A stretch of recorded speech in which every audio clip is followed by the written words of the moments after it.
Welcome to Chillin' 101. We hope this video helps. You begin now. Rinse 1 cup rice under cold water until clear. Drain. Preheat your Blackstone to medium-high, roughly 375 degrees, and oil a thin metal pan lightly. Add 1 tablespoon oil, then toast the drained rice for 1-2 minutes. This adds flavor and helps separate grains. Once rice is lightly toasted, pour in 1.5 cups water and a pinch of salt.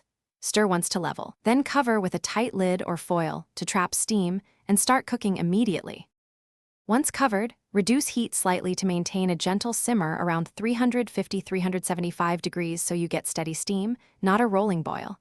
You will not stir again. Lifting the lid releases steam and ruins texture. Instead, monitor griddle temp and wait 12 minutes. The rice will absorb water and plump. After 12 minutes, cut heat to low for 2 minutes to finish. If using aluminum foil alone, make a small tent and press a heavy pan on top for a tight seal to ensure even cooking. You're nearly done.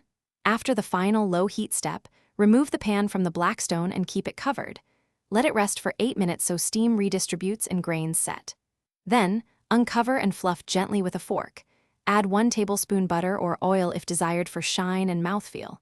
If rice is soggy, immediately uncover and return pan to medium heat to evaporate excess water while stirring gently. If undercooked, add 2 tablespoons hot water, cover, and steam 3-4 more minutes. Thanks for watching. Consider subscribing if we helped you.